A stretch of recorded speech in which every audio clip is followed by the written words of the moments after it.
সারা দেশের সঙ্গে রাজ্যেও করোনা সংক্রমণের হার বৃদ্ধি পাচ্ছে। এমন অবস্থায় রাজ্যের গণবন্টন অবস্থা স্বাভাবিক রয়েছে। খাদ্যের যোগানের ক্ষেত্রে কোনো ধরনের অসুবিধা নেই রাজ্যে। বুধবার মহাকরণে ব্যবসায়ীদের সঙ্গে বৈঠক শেষে এই কথা জানান খাদ্য এবং জনসংভরণ দপ্তরের মন্ত্রী মনোজ কান্তি দেব। পাশাপাশি তিনি এও বলেন, বাজারে বিভিন্ন নিত্য প্রয়োজনীয় সামগ্রীর মূল্য বৃদ্ধি যাতে না হয় সেদিকে প্রতিনিয়তই বাজার কমিটিগুলিকে দৃষ্টি দেওয়ার জন্য নির্দেশ দেওয়া হয়েছে। এদিনের বৈঠকে উপস্থিত অল ইন্ডিয়া মার্চেন্ট অ্যাসোসিয়েশনের সভাপতি সুজিত রায় বলেন, বাজার কমিটির পক্ষ থেকে খাদ্যমন্ত্রী যেসব বিষয়গুলো নিয়ে আলোচনা করেছে সেগুলির উপর নজর রাখা হবে।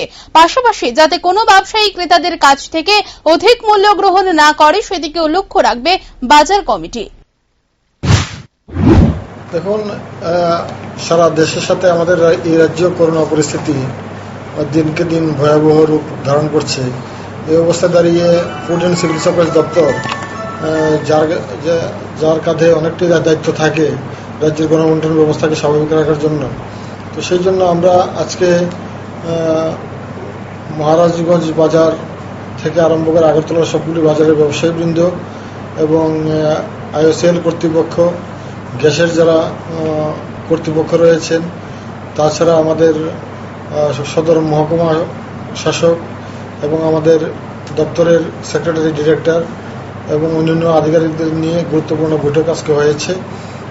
একটি উদ্দেশ্য রাজ্যের বাজারগুলিকে স্বাভাবিক রাখা এবং এসেন্সিয়াল কমোডিটি যেগুলি আর রয়েছে তার মূল্য যাতে বৃদ্ধি। প্রতিনিয়ত ফুড অ্যান্ড সিভিল সাপ্লাইজ দপ্তর, সদর মহকুমা প্রশাসন এবং লিগ্যাল মেট্রোলজি আমরা যত টিম করে বাজারগুলিতে ভিজিট করা আমরা অতীতেও করেছি, বর্তমানেও প্রতিনিয়ত করা হবে, যাতে দ্রব্যমূল্য বৃদ্ধি না পায় এবং অসাধু ব্যবসায়ী যদি কেউ থাকে তাদেরকে বিরুদ্ধে অবশ্যই ব্যবস্থা গ্রহণ করা হবে, তাদেরকে জানিয়ে দেওয়া।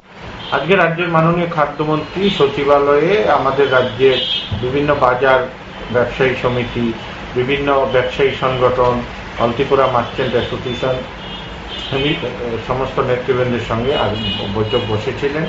মূলত উনি সামগ্রিক যে বর্তমান পরিস্থিতি এটা পর্যালোচনাটা আজকে যেটা আলোচনায় সিদ্ধান্ত হয়েছে যে কোনো রকমভাবে ব্যবসায়ীরা কোনো মাল মজুদ যাতে না রাখে, যে মাল যে রেটে কিনা থাকে তার থেকে কিছুটা অংশ লাভ করে যাতে অস্বাভাবিক মূল্য বৃদ্ধি না করে, এদিকে ব্যবসায়ী সংগঠনগুলোকেও উনি অনুরোধ করেছেন আমরা অবজারভেশন রাখার জন্য। পাশাপাশি রাজ্য সরকার একটি